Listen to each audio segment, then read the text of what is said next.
We dedicate today's BARP 50 Plus radio show to the memory of a Barbadian icon, the late Professor the Right Honourable Owen Seymore Arthur, former Prime Minister of Barbados. You will hear from his friends and colleagues, Glyne Murray, Tony Hoyos, and commencing with BARP Vice President Dame Billie Miller. You will also hear from the man himself, Owen Seymore Arthur. My fellow Barbadians, in 1966, Barbados became the smallest country up to that stage to attain independence from Great Britain.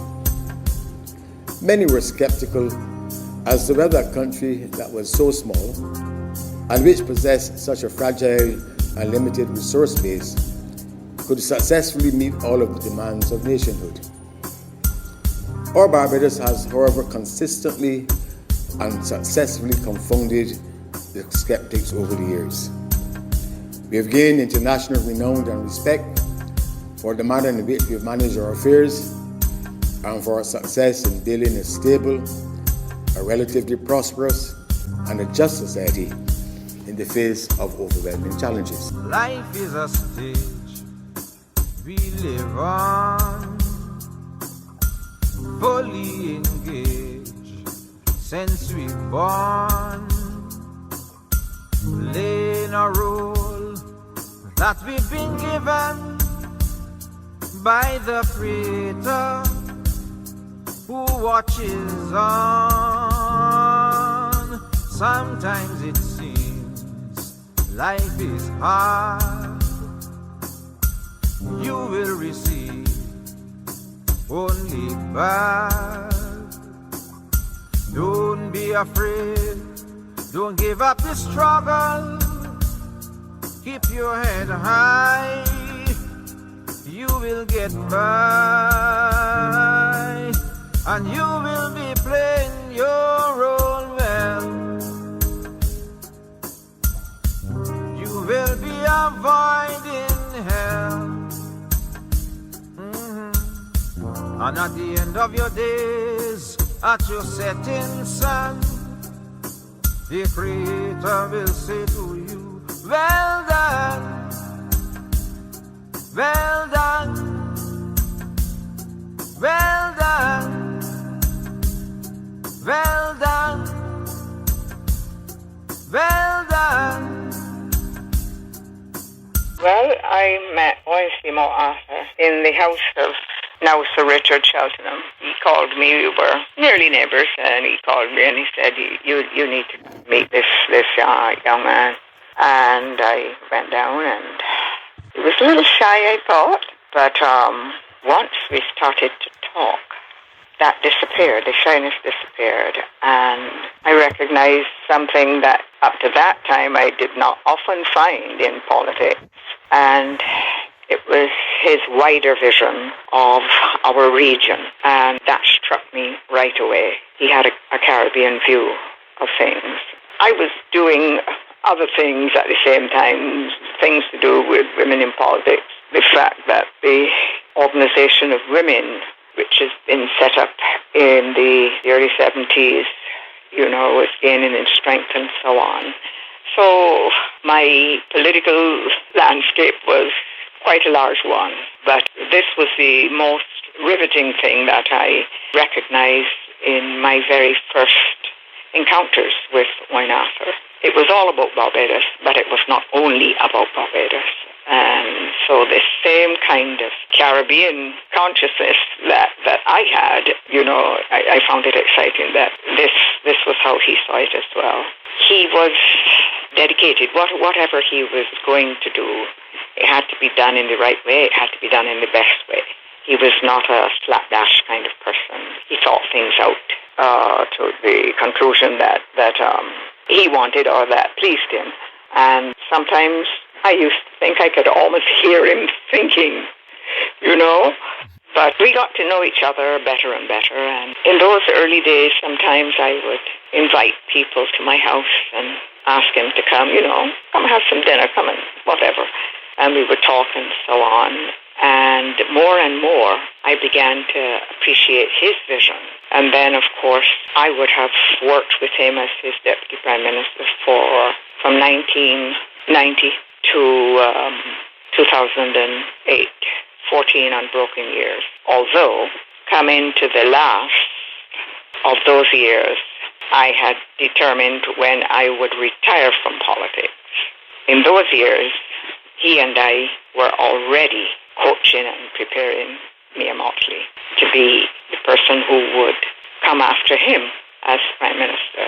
So we let her in then. She went in as Deputy Prime Minister. As I was stepping away, we went into opposition, and that changed the course of things.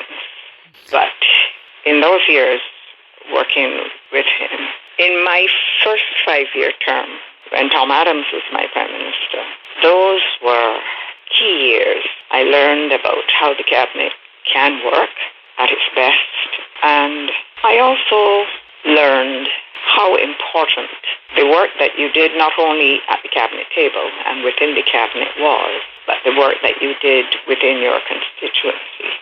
It was not an easy time for me. I was the first woman in the Cabinet of Barbados, and I did not always have an easy passage. What I did have was the strength of the National Organisation of Women at my back, and that made a very positive difference. Getting back to the time of Owen Arthur, it was a time when I had a humongous portfolio.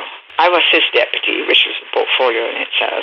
I was also leading government business in the House of Assembly, which was another portfolio in itself. One had to be in touch with the Clerk of Parliament. We had the most excellent clerk at that time, George Branca, the late George Branca. I had to be in touch with Mr. Speaker so that we were all, singing from the same hymn sheet, so to speak. Dame Billie, can you give us your memories of when you first took Owen Arthur on the campaign trail? Oh, yes, I told him, now listen, don't walk with too big a posse. Bajans don't like that. I can only tell you from my own experience in the city of Bridgetown. Oh, the people over there, they were all saying, oh, all these people in my place. Oh, they were, and I can only speak from my experience in the city. They weren't that keen on that. So I told him, look, you walk with 4 key people. There's somebody who is going to have to be walking way ahead of you, because that person is quietly knocking up doors to say, well, Natty's down the road. He's going to be up here in about 10, maybe 15 minutes, because Barbadians like to be well prepared to greet a new person. We tend to be formal, shake hands and so on.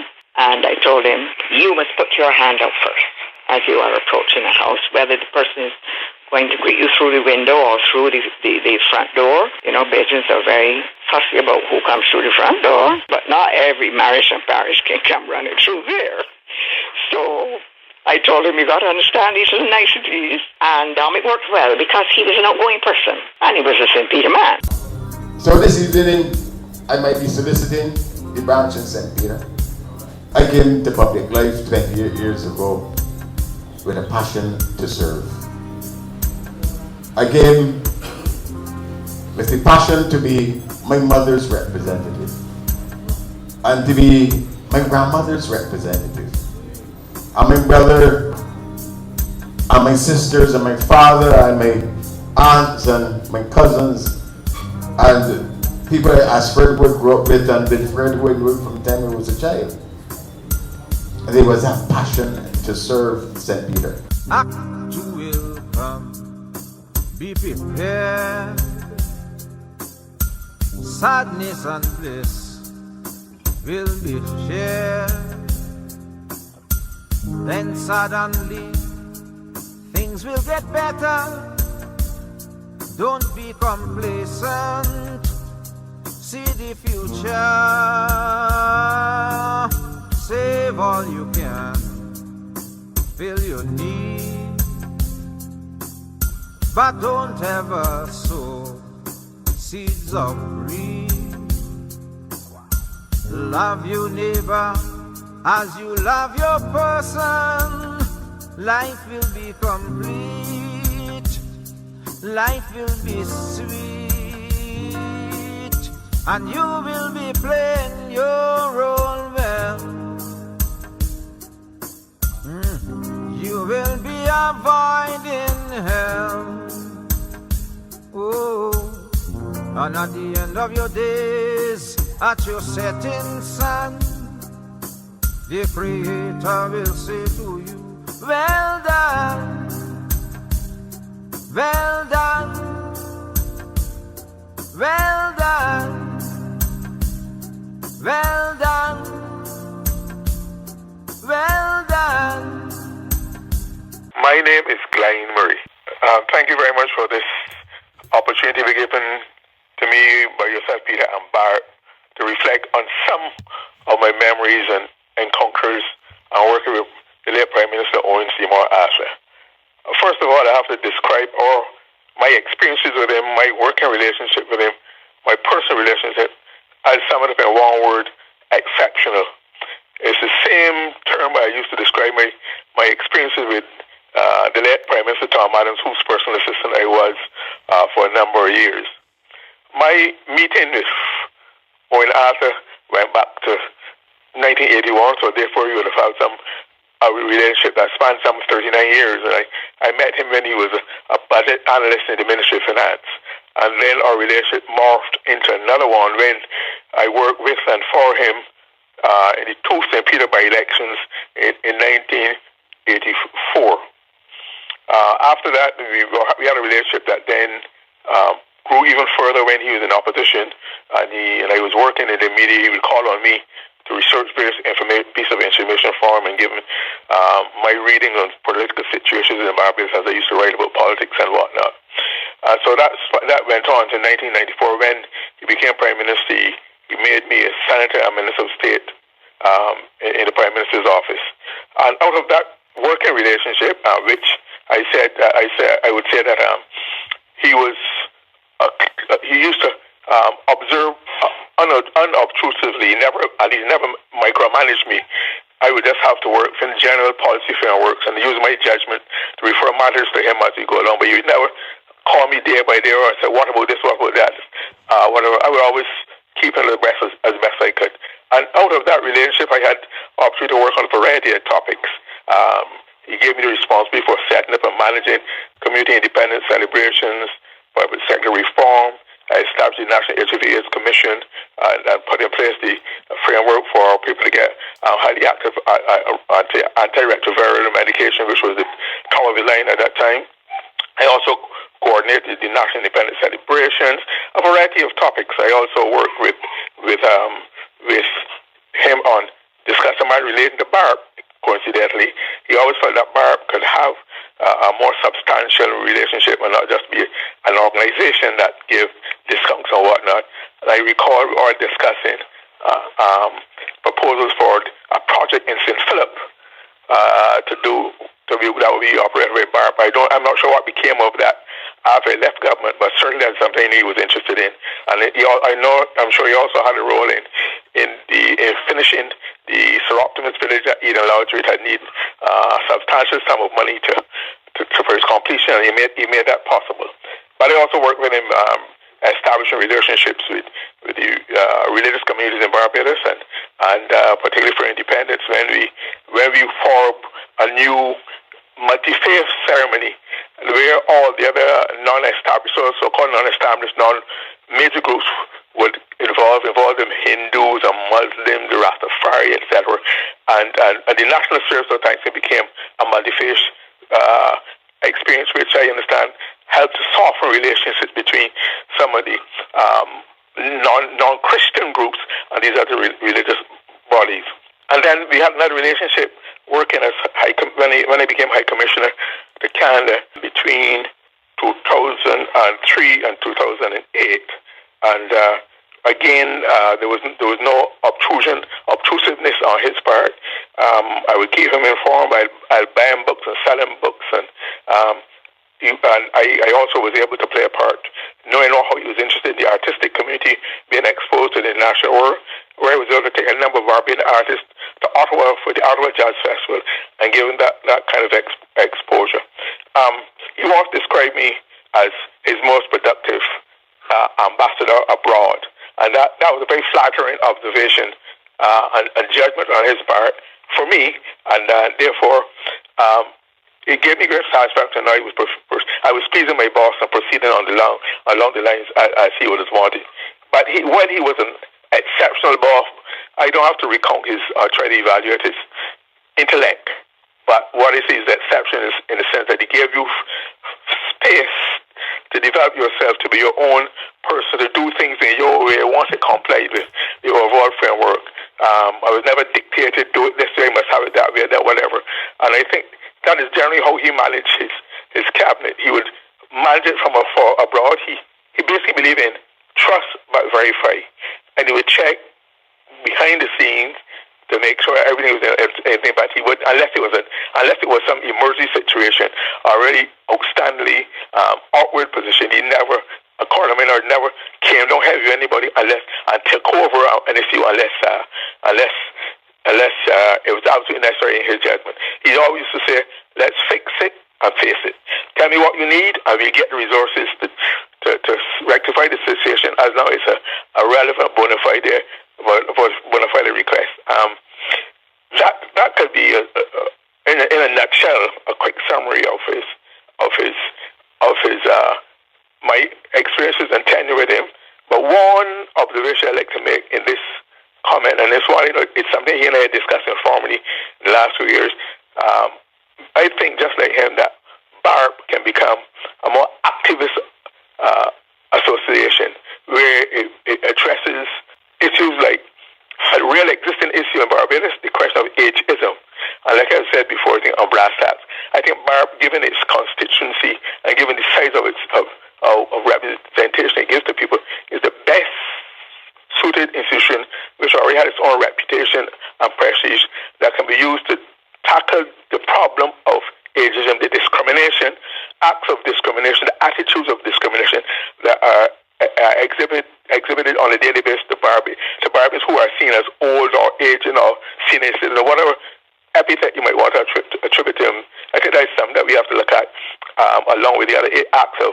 I know there was an act of discrimination. There was the legislation passed to outlaw any form of discrimination in Barbados virtually.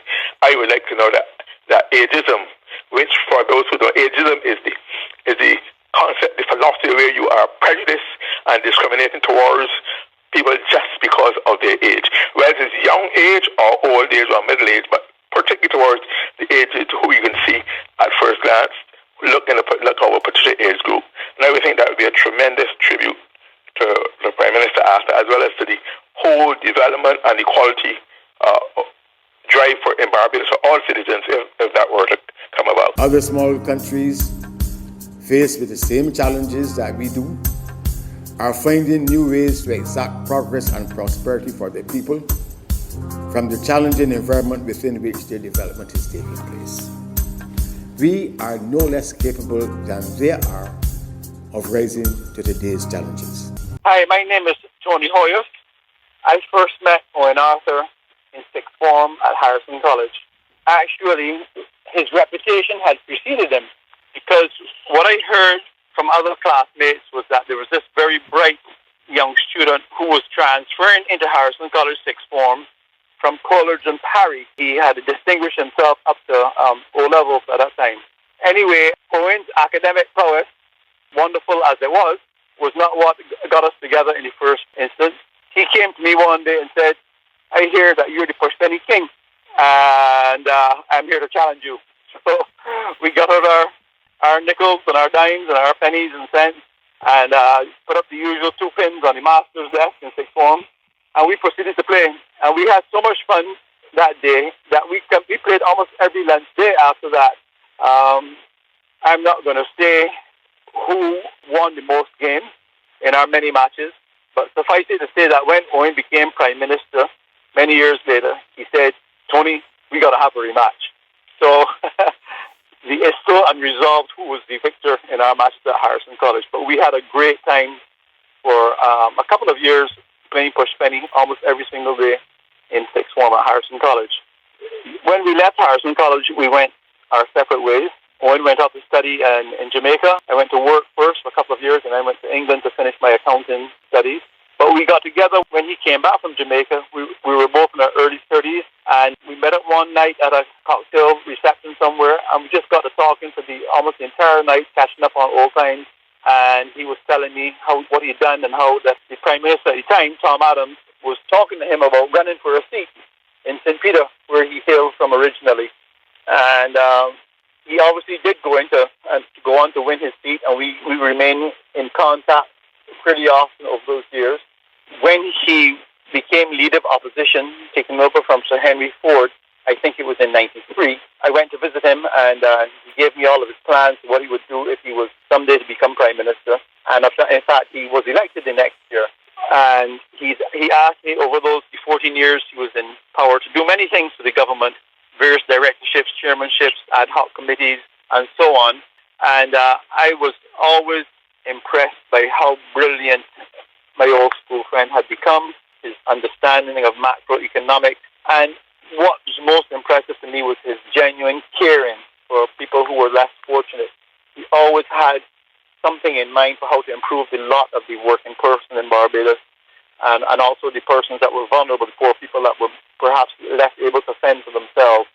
So, as I said, over the years, he and I worked together often. I never asked him to do us any favors in business. I was just happy to be able to help my old school friend and appreciate everything he had done for the country and to make for development and to make business better, which is obviously to my benefit as well. When he lost the election in 2008, he went quiet for about a year or so, but then we struck up our friendship again.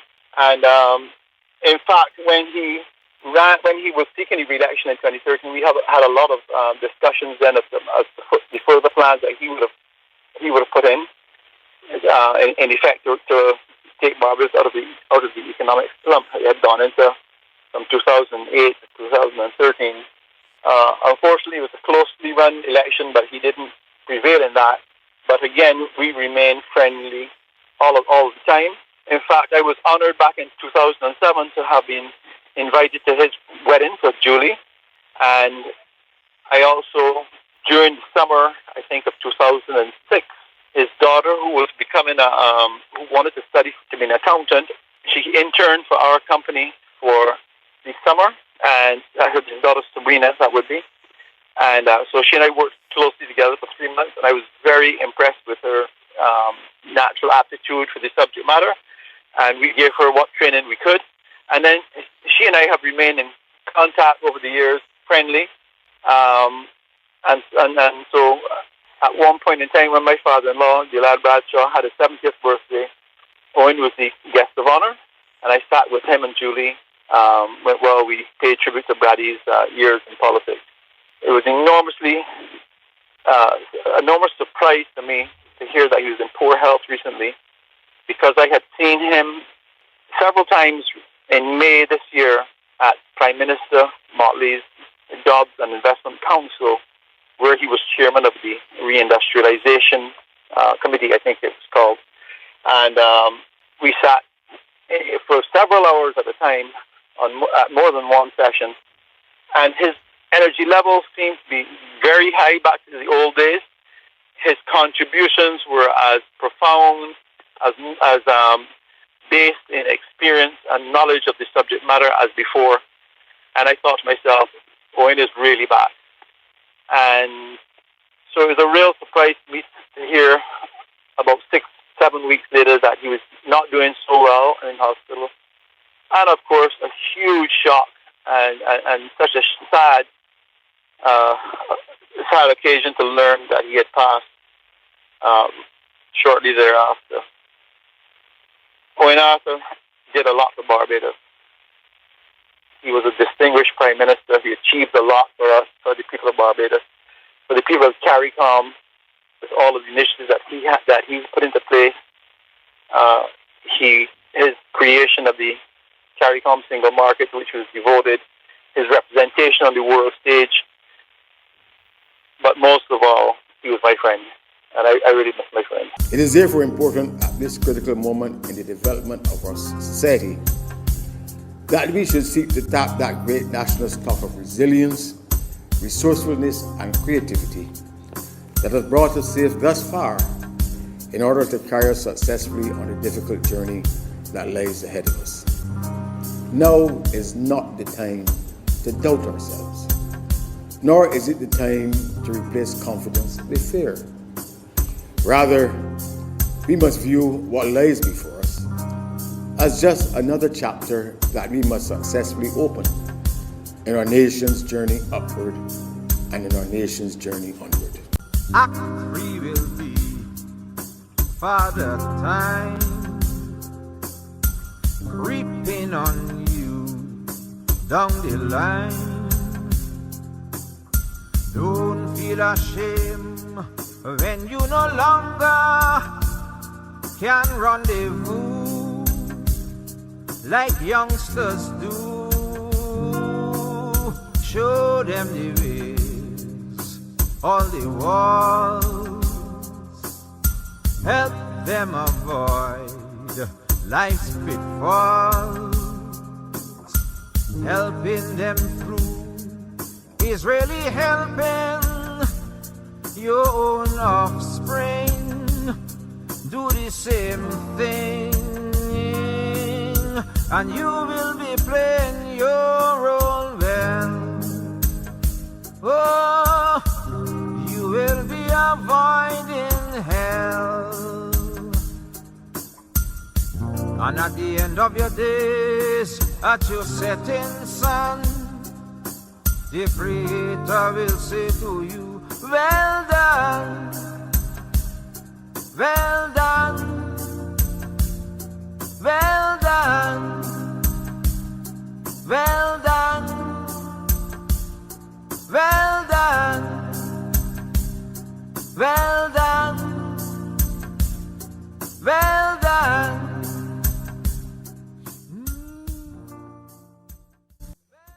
You just heard a special edition of the BARP 50 Plus radio show dedicated to the memory of the late Professor, the Right Honorable Owen Seymore Arthur, former Prime Minister of Barbados.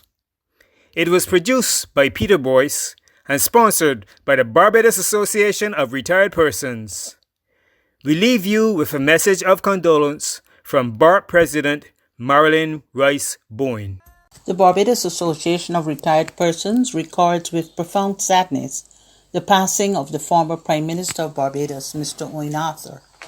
Mr. Arthur, in his capacity as a former Prime Minister of Barbados, served this country well, and his contributions have left an indelible mark on the social and financial landscape of this country. The Barbados Association of Retired Persons extends condolences to his family and the entire nation of Barbados. May Mr. Arthur's soul rest in peace. The simple message that I would therefore wish to leave to our people is that we must each, in our own way, and to the fullest extent of our capabilities, resolve to help Barbados. We should do so with faith in the promise that weeping may endure for a night, but joy cometh in the morning.